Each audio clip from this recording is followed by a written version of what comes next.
Pernahkah Anda merenungkan apa yang benar-benar dapat mengubah hati manusia?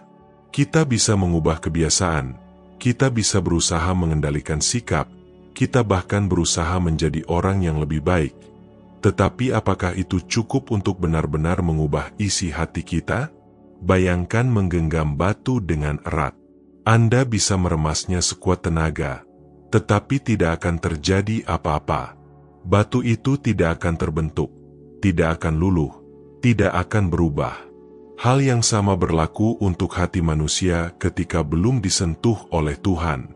Hati itu keras, tertutup, tidak mampu merasakan beban dosa yang sesungguhnya, dan jauh dari ketaatan sejati kepada suara Tuhan.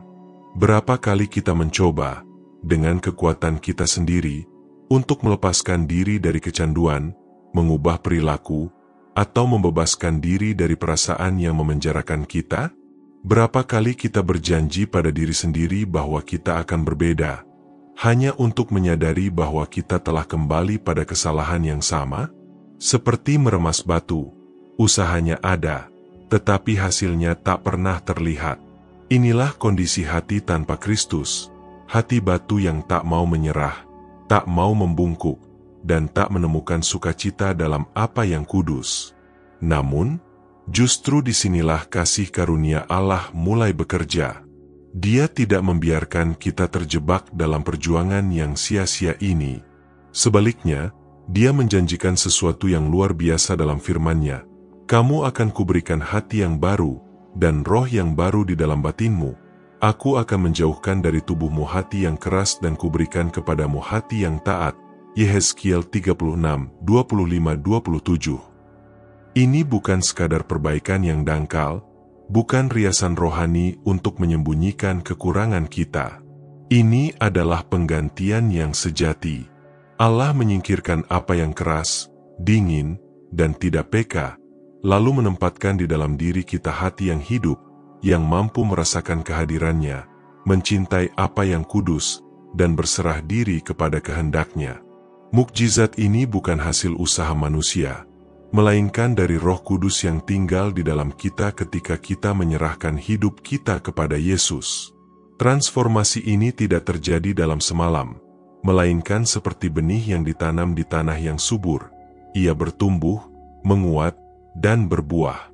Hati yang taat tidaklah sempurna, tetapi peka terhadap suara Tuhan, menyadari kesalahannya, merasakan sakitnya dosa, dan mencari pertobatan. Hati yang taat mampu berserah diri di hadapan Tuhan dan menyadari kebutuhannya akan Dia setiap hari. Inilah sebabnya Daud, bahkan sebagai raja, berseru, "Jadikanlah dalam diriku hati yang tahir, ya Allah, dan perbaruilah batinku dengan roh yang teguh." Mazmur 51:10. Ia tahu bahwa tak ada kuasa manusia, mahkota, atau prestasi yang dapat memberinya apa yang hanya dapat ditawarkan Allah, hati yang diubahkan oleh kasih karunia. Doa Daud bergema hingga hari ini sebagai undangan bagi kita. Ketika kita memohon kepada Allah hati yang baru, kita melepaskan sikap keras kepala, kesombongan, dan penolakan, dan menerima sebagai balasannya kehidupan yang berlimpah yang hanya datang darinya. Dan mungkin Anda sedang mengalami dilema ini. Mungkin Anda telah mencoba berubah sendiri dan merasa lelah karena gagal. Mungkin Anda menyadari bahwa Anda masih membawa luka masa lalu, penjara emosional, rasa bersalah, luka batin, atau kecanduan yang tampaknya tak terkendali. Namun hari ini, Tuhan memanggil Anda untuk mengalami sesuatu yang baru, bukan sekadar perubahan dalam hidup, melainkan transformasi total dalam diri Anda. Dia ingin menukar hati batu Anda dengan hati yang taat. Ketika Anda mengizinkan pekerjaan ini dimulai dalam hidup Anda, sesuatu yang luar biasa terjadi. Anda mulai menyadari bahwa keinginan Anda berubah, pikiran Anda bertransformasi, dan perjalanan Anda tak lagi sama. Itulah kuasa Injil yang bekerja dari dalam keluar, membebaskan, memperbarui, dan membawa kehidupan yang sebelumnya hanya terasa dingin secara rohani. Jika pesan ini menyentuh hati Anda, saya mengundang Anda untuk bergabung dengan kami. Di sini, Setiap hari, kami berbagi doa dan renungan yang memperkuat iman dan mendekatkan kita kepada Tuhan. Jadi, manfaatkan kesempatan ini untuk berlangganan kanal ini, menyukai video ini, meninggalkan komentar, dan membagikannya dengan seseorang yang perlu mendengar pesan ini. Bersama-sama, mari kita izinkan Tuhan terus membentuk hati kita untuk semakin serupa dengan Kristus. Pernahkah Anda menyadari bahwa transformasi sejati tidak terjadi dalam semalam? Transformasi sejati adalah sebuah proses, sebuah perjalanan, karya Roh Kudus yang berkelanjutan di dalam diri kita. Alkitab menunjukkan kepada kita bahwa, sebagaimana benih yang ditabur di tanah membutuhkan waktu untuk tumbuh menjadi pohon yang berbuah, demikian pula, ketika Injil ditanam di dalam hati, ia mulai menghasilkan perubahan secara diam-diam. Sedikit demi sedikit, sikap kita diperbarui, pikiran kita selaras dengan firman Tuhan, dan keinginan lama kehilangan kekuatannya di hadirat Tuhan. Inilah yang disebut pengudusan.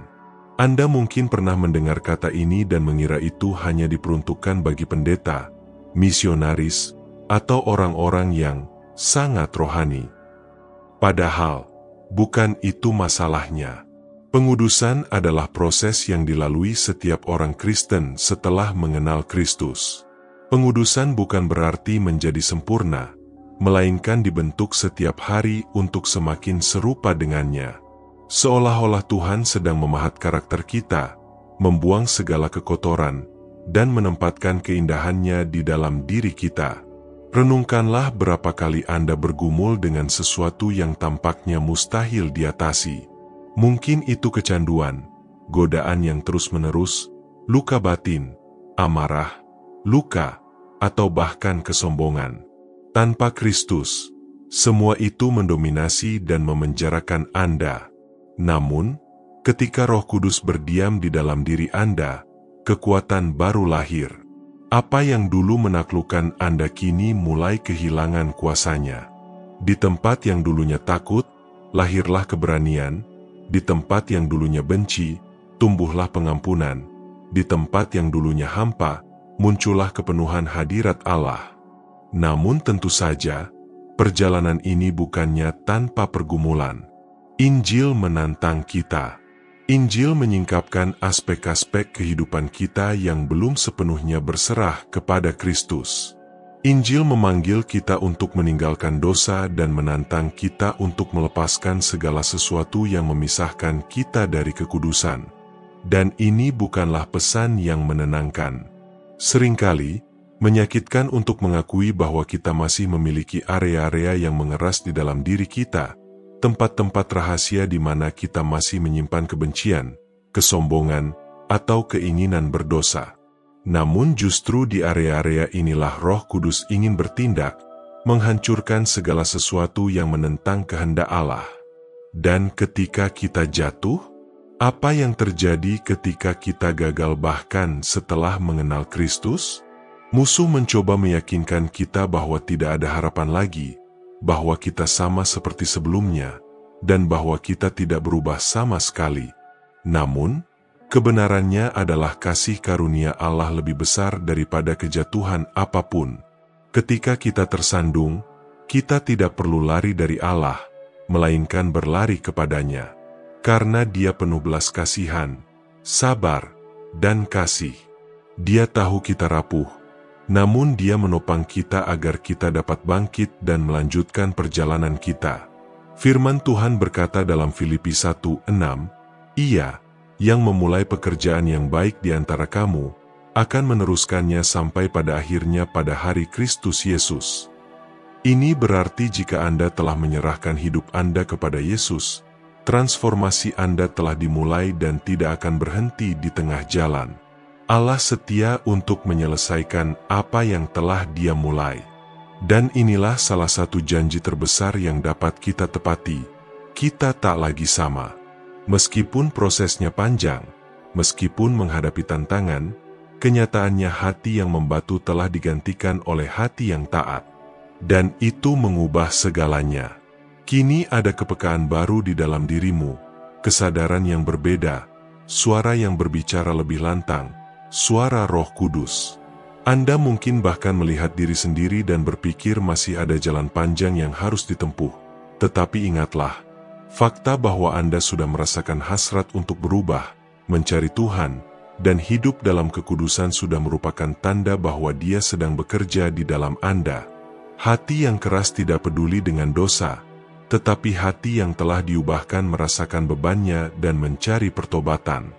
Ini menunjukkan bahwa Anda tidak sendirian, tetapi Roh Kudus sedang membentuk hidup Anda setiap hari. Jadi, jangan berkecil hati.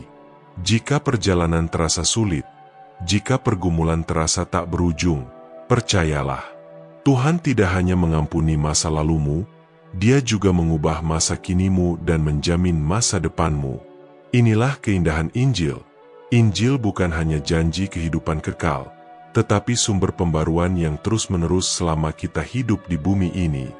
Jika ada satu hal yang dijelaskan Injil dengan jelas, itu adalah bahwa di dalam Kristus kita adalah ciptaan baru.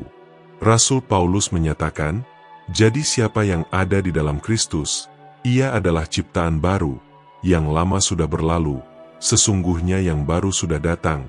2 Korintus 5:17. Inilah kepastian yang menopang iman kita. Kita tidak lagi menjadi budak dosa, tidak lagi dikutuk untuk hidup terpenjara di masa lalu. Yesus telah memerdekakan kita dan memberi kita identitas baru. Namun, justru di sanalah kita menghadapi salah satu pertempuran terbesar, mempercayai kebenaran ini. Berapa kali musuh mencoba mengingatkan kita akan kegagalan, rasa bersalah, dan kesalahan masa lalu? Berapa kali ia berbisik bahwa kita belum berubah, bahwa kita masih sama? Pada saat inilah kita perlu menyatakan, dengan penuh kuasa, bahwa kita telah diubahkan oleh darah Kristus. Apapun yang terjadi kemarin, jika Tuhan telah memberimu hati yang baru, pekerjaan ini tak dapat dibatalkan. Injil bukanlah omong kosong yang sekadar menghibur. Injil adalah kuasa yang mengubah. Injil melawan dosa, membawa pertobatan, membebaskan dari belenggu, dan membuka jalan bagi kehidupan yang kudus. Dan, pada saat yang sama, Injil memenuhi hati dengan harapan, memperbarui kekuatan, dan mengingatkan Anda bahwa Anda tidak akan pernah sendirian lagi. Roh Kudus tinggal di dalam Anda dan membimbing Anda selangkah demi selangkah. Dan yang paling indah adalah transformasi ini bukan hanya untuk kebaikan kita sendiri. Ketika Tuhan mengubah hati kita, Dia juga memanggil kita untuk menjadi saksi hidup dari perubahan itu. Kita tidak perlu menjadi pengkhotbah terkenal atau tokoh terkemuka. Kesaksian kita dimulai di rumah, bersama keluarga, teman, dan di tempat kerja. Setiap tindakan kasih, setiap kata pengampunan, setiap tindakan iman adalah cerminan karya Kristus di dalam kita. Karena itu, janganlah diam. Jangan sembunyikan transformasi yang telah Tuhan kerjakan dalam dirimu. Jika hatimu dulu keras dan kini hancur di hadapan Tuhan, bagikanlah. Jadilah saluran harapan bagi mereka yang masih hidup dalam kegelapan. Jangan biarkan rasa takut, malu, atau pendapat orang lain menghentikanmu untuk bersaksi tentang kuasa Injil.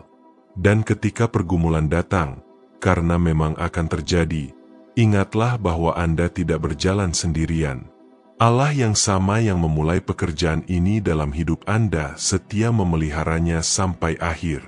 Dia seperti api yang menyucikan dan seperti palu yang menghancurkan segala kekerasan. Seperti tertulis dalam Yeremia 23, ayat 29. Bukankah firmanku seperti api, firman Tuhan, dan seperti palu yang menghancurkan batu? Beginilah cara Dia bekerja, menghangatkan hati dengan kasih-Nya dan merobohkan segala perlawanan dengan kuasa kebenaran-Nya. Semoga Anda memilih hari ini untuk hidup sebagai seseorang yang telah diubahkan. Jangan terima kebohongan yang mencoba menjebak Anda di masa lalu. Tuhan memanggil Anda untuk mengalami Injil seutuhnya, pengampunan yang memerdekakan, kasih yang menyembuhkan, kasih karunia yang menopang, dan harapan yang tak pernah berakhir.